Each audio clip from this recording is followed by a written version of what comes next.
In this video, we're going to be working problems from Chapter 3, Quadratic Equations, from the McGraw-Hill College Algebra book. This is just a very brief review of Chapter 3 and just certain parts of it too. I think 3.3, 3.4, 3.5, and 3.6 only. This first section says, write each expression in terms of I and simplify. So when we have the square root of negative 100, we can break this down into negative 1 times 100. And when I consider the square root of negative 1 times 100, I'm going to break this down very slow. This would be the square root of negative 1 times the square root of 100. And if we remember that the square root of negative 1 is equal to I, which is where the term imaginary number comes from, and the square root of 100 we know is 10, this would be 10I. The way I've written it looks like I10, that just, you don't see that in math, so this would be 10I. So hopefully you can figure out how I got that. This would be I, this would be 10. It just looks a little better to write it that way. Okay, similarly with the square root of negative 63, this is the same thing as the square root of negative 1 times 63, which is the square root of negative 1 times the square root of 63. But when I think about the square root of 63, it does not come out pretty, but 9 times 7 is 63. And I could break that down further into the square root of negative 1 times the square root of 9 times the square root of 7. And again, just to emphasize that, I chose 9 because the square root of 9 is perfect. It's a 3. Okay, so when I break this down here, the square root of 9 is 3. The square root of negative 1 is I. And the square root of positive 7 is irrational, so we leave it under the square root. Next section says perform the indicated operations, write the complex number in standard form, a plus bi. So for this first one, we're subtracting. So I have 250 plus 100i. And since we're subtracting, I'm going to distribute this negative to the second group. So this would be minus 80 minus 25i. And then we're going to combine the like terms. So this 250 and this minus 80 will go together, and 100i and minus 25i will go together. And when I do that, I get, what is that, 170 plus 75i. I'm a little worried about my arithmetic on that, but I'm pretty sure that's right. All right, for this one, we're multiplying 2 minus 5i times 8 minus 2i. There's a lot of different ways that people organize multiplying, but basically we're going to distribute this 2 and then the 5i. So for first, when we do the 2, we have 2 times 8 is 16. 2 times 2i would be plus 4i. And then we're going to do the same thing, but distribute negative 5i. So negative 5i times 8 would be negative 40i. And then negative 5i times positive 2i would be negative 10i squared. Now we're going to combine like terms with both of these i's here. So 4i and minus 40i. And then also we have to remember that I squared is equal to negative 1. And that's like a whole long separate video, but quickly the square root of negative 1 is equal to I. So if I were to square both sides on this, I'd be left with negative 1 is equal to I squared. So this is like, I'm going to square that off. This is like a review concept that I'm going very quickly over. Okay, so when I do that, I have 16 minus 36i minus 10 times negative 1 because I substituted negative 1 for that I squared. So what this looks like is 16 minus 36i plus 10. When I combine like terms with my constants, I have 16 plus 10, and I'll get 26 minus 36i. Yes, let me box that. All right, the next one says solve the following equations by factoring. So there's a lot of different methods here that we could use, but we'll do factoring. Factoring is a whole beast, and so if this feels rushed to you, I'll try to link a video in the notes where you could get some practice with factoring. Okay, so for factoring, we need to break this into two factors, and this stays equal to 0. 2x squared would be 2x times x. 2 is prime, so it's really the only option here. And then here and here, we want to multiply to get negative 15. But when we combine these two loops, let me give myself some space. I'm going very quick on a factoring review. When we combine this loop and this loop, we want that to equal plus x. Okay, so I did not work this ahead of time, so let me just think real quick. If I put a 5 here and a 3 here, that will work. So this top loop would be 6x. Oops, sorry. I'll use orange so we can see it's just scratch work. This top loop would be 6x, this bottom loop would be 5x. And since we need a positive x, we want our 5 to be negative 5x and our 6x to be positive 6x. And we know that we want opposite signs because we're trying to get a negative 15 here. So again, that's super rushed on factoring. I'll try to link a video as a review. Okay, so now that we have two things multiplied together to equal 0, we set each factor equal to 0. So I have 2x minus 5 equals 0, or x plus 3 equals 0. So this will have two solutions. And then I solve each equation. So I'm going to add 5, and I get 2x equals 5, divide by 2, and my first solution is x equals 5 over 2. For my second one, I solve for x by subtracting 3. And I just get x is equal to negative 3.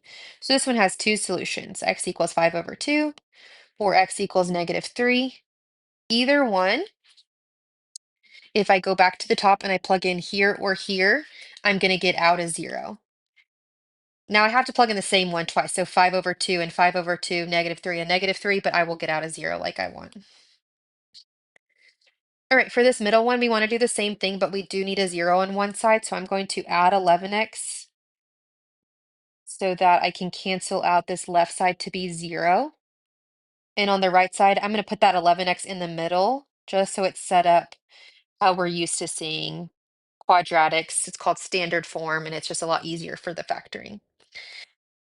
When we factor, we're trying to break this into two parentheses. 3x squared, 3 is prime, so that makes it easy. We know it's going to be 3x and x. We want these two missing blanks to multiply to be negative 4, but we want, I did 3x and 3x, sorry. But we want this loop and this loop to add up to 11x. And I'm going to give myself some more space here. I thought I had enough. Okay, so really quickly, I can kind of figure out that I can get a 12 if I put a 4 here. Oops, let me change that to blue because that'll stay. The orange is just the scratch work. And this loop would be a 12x, which gets me close to 11. And if I'm trying to get a 4, 4 times 1, and this loop right here would give me a 1x, which would give me 11 if I subtract the 1. So I need the 1 to be negative, the 4 to be positive. I want opposite signs because I need a negative here. Again, super rushed explanation of factoring. Now that I have my two factors, I set each one equal to 0. So I have 3x minus 1 equals 0, or x plus 4 equals 0. And I solve both of these for x to get my two solutions. So I'll add 1 here. And I have 3x equals 1. Divide by 3. And my first solution is x equals 1/3. On the second one, I subtract 4. And I get x is equal to negative 4. So my two solutions are 1/3 and negative 4. All right, this last one, they want us to solve by factoring, which is fine. It's just we is not at all set up how we should have it. So to get it to look like the others, I'm going to first distribute this 2, and then I'm going to move this 2 to the other side. I said distribute 2, I meant distribute w. So when I distribute that w, I'll have 6w squared plus 6w equals 2. And then I'm going to subtract the 2 so that I can get a 0 on one side. So what this looks like is 6w squared plus 6w minus 2 equals 0. And from here we can factor. Now 6w squared is not, like 6 is not prime, but I notice if I divide all of these by 2, and I can divide the 0 by 2 as well, my life's going to be a little bit easier when I'm factoring. So if I divide everything by 2, I would get 3w squared plus 3w minus 1 is equal to 0. It's a lot easier to manage. So now I try to get my two factors. 3w squared is easier to manage because 3 is prime, so our only option would be 3w and w. We're trying to multiply to get -1, and luckily there's only one way to get 1, which would be 1 times 1. I'm worried I wrote this problem down wrong because I don't know if this one's going to work by factoring. We need one of the ones to be positive and one of the ones to be negative, and we want this loop and this loop to add up to 3w. And yeah, I'm seeing that that's not going to work. So let me, I'll try to cut this video here if I forget. I'm so sorry, but I'm going to try to look up this problem and see where I wrote the problem down wrong, or maybe it is just one that doesn't work. Like maybe the book intentionally left that one not to work. So let me see.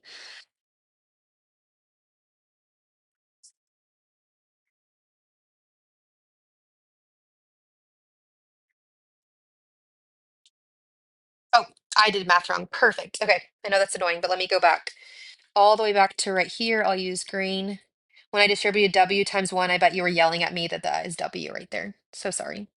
So unfortunately, we have to go back. Hopefully you realize that and fast forward it. And I'll try to cut this if I remember, or if I can figure out how to cut it. Okay, so back to the beginning. We have w times 6w plus 1 equals 2. And if we want it to look like the ones that we've been doing, so we can solve by factoring, we first need to distribute this w, and then we'll move this 2 to the other side after that. So when I distribute the w, I'm left with 6w squared plus w equals 2. So that's a lot easier than what we were doing if you... Okay, so now we want to get a 0 on one side, so I'm going to subtract 2. I have 6w squared plus w minus 2 is equal to 0. Now I need to factor this, which is a little tricky because, and this is, you're going to end up erasing on this one, so you don't need to write all of this if you don't want to. The reason why this is tricky is because 6 is not prime. So either we're going to have a 6w and a w, or we're going to have a 3w and a 2w. The more you factor, the easier it will be to spot, but for me right now, I'm not seeing it, obviously. We want these two blanks to multiply to be -2, but when I add this loop plus this loop, or this loop plus this loop, we need this to add to 1. So luckily, 2, the only options are 2 and 1. So really quickly, I have a feeling it's going to be the bottom one.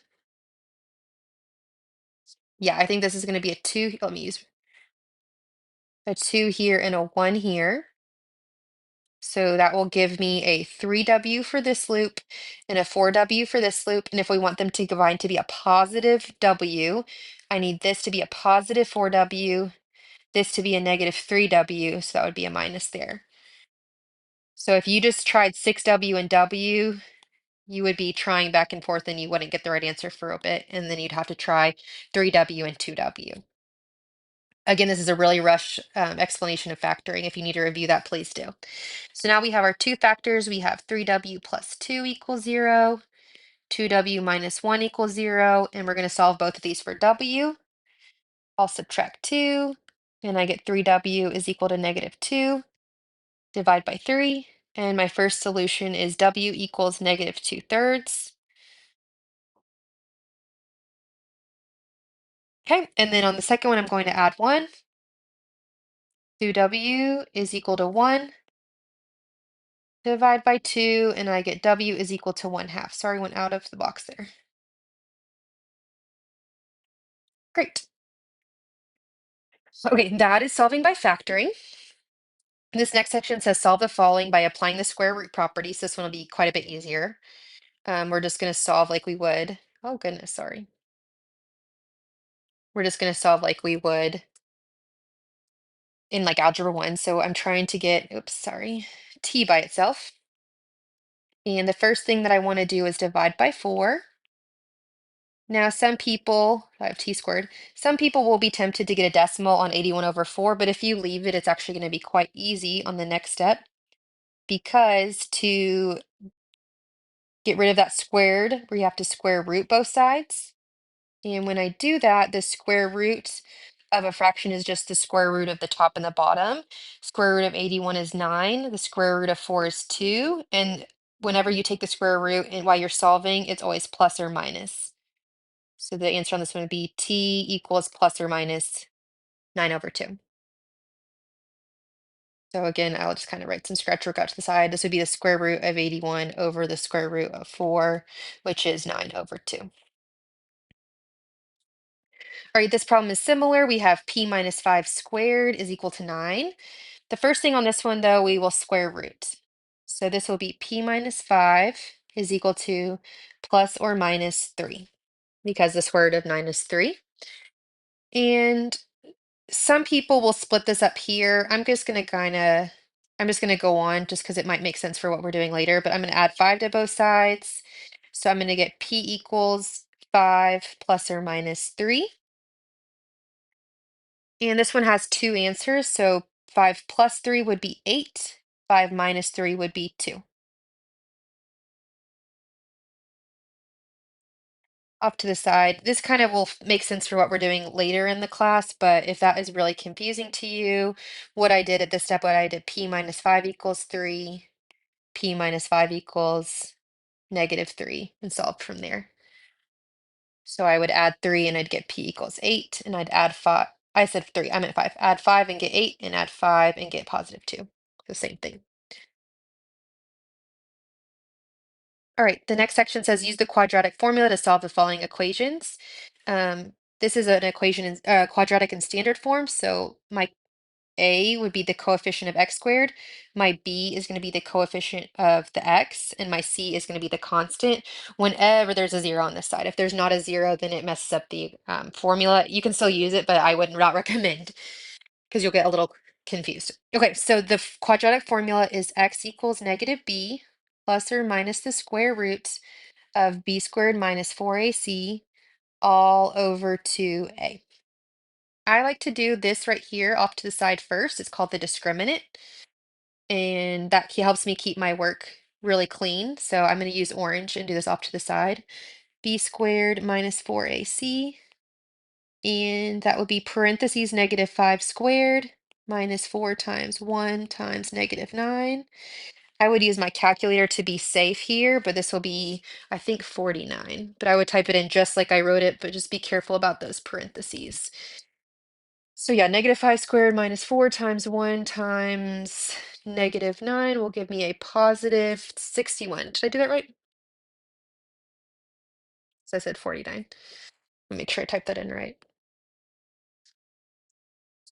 Yeah, 61. So this would be 25 plus 36. So yeah, okay, great, sorry. So now I'm going to take the 61 and put it where that orange highlight is. So this is equal to negative b would be positive 5 plus or minus the square root of 61 all over 2 times a would be 2 times 1 or just 2.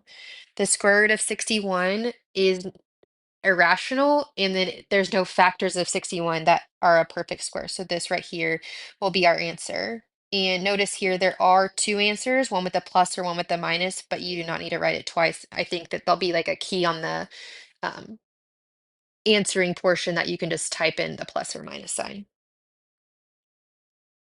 All right, this one, before we use the quadratic formula, we need to get this into standard form. So the first thing I'll do is I'll distribute this m, and that'll give me m squared plus 10m is equal to negative 34. And then I need a 0 on one side, so I'm going to add 34. That way I can use the formula. So I have m squared plus 10m plus 34 equals 0. Let me grab orange real quick. I'm going to label my A, B, and C. So A on this one would be 1, B would be 10, and C would be positive 34. You will get it wrong if you leave the negative 34 on the right side and use a negative 34, so just be really careful. All right, so now the quadratic formula is x equals negative b plus or minus the square root of b squared minus 4ac all over 2a. And I'm going to do this underneath part called the discriminant off to the side so I can keep my work clean. So b squared minus 4ac for this one is 10 squared minus 4 times 1 times 34. And I think that's going to be very negative. I'm going to using my calculator just to double check my math. And it's not very negative, but it is negative. I got negative 36. Okay, so I'm going to replace that with where that orange highlight is. So this will be negative b would be negative 10 plus or minus the square root of negative 36 all over 2 times a would be 2.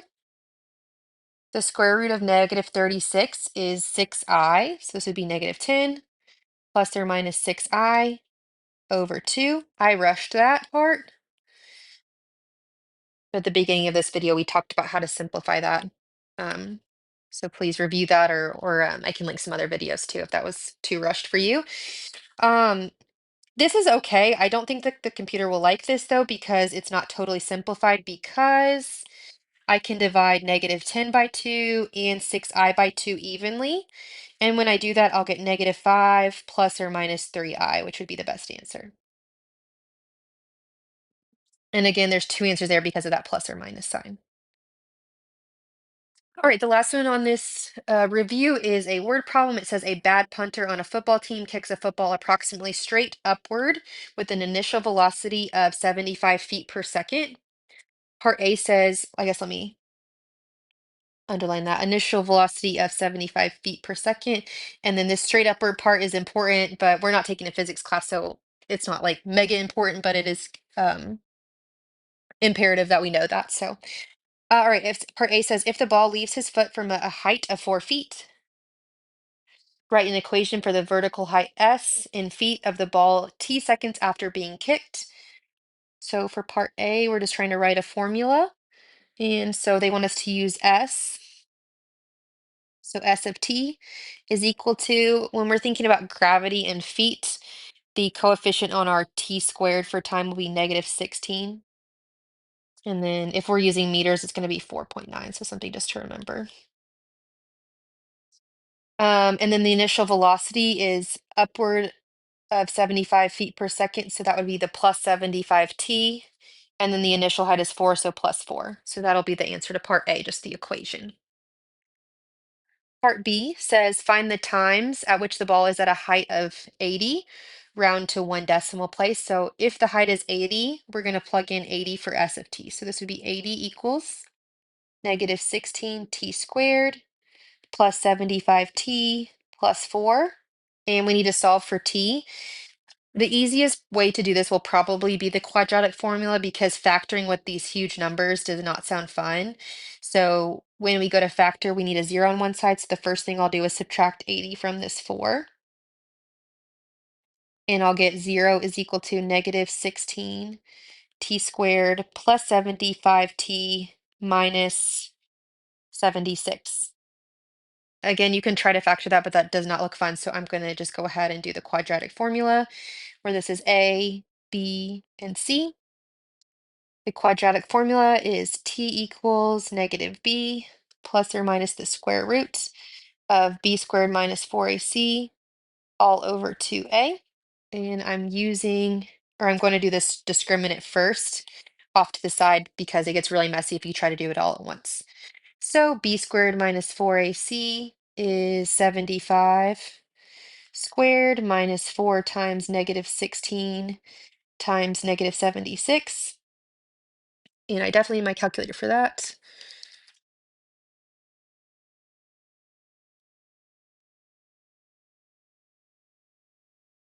And I get positive 761. So I'm going to take that where that orange highlight is. And when I do that, I get t is equal to negative b would be negative 75 plus or minus the square root of 761 all over 2 times a would be negative 32. Now, because the problem says round to 1 decimal place, I'm just going to type this into my calculator. I will need to type it 2 times, one for the plus sign and one for the minus sign. So bear with me while I type all this in. Negative 75 plus the square root of 761 over negative 32, and I get, it says 1 decimal place, so I got 1.5, and that's seconds. and this was for the plus sign. Okay, and I'll do the same thing using the minus sign. So bear with me while I change that to a minus. And when I do that one, I get 3.1 decimal will be 2 seconds, which was the minus sign. Okay, so find the times at which the ball is at a height of 80 feet. It is at 80 feet after 1 second, and it's again at 80 feet after 3.2 seconds. And kind of how that makes sense is that if the ball starts at 4, it's going up to 80, that is not to scale.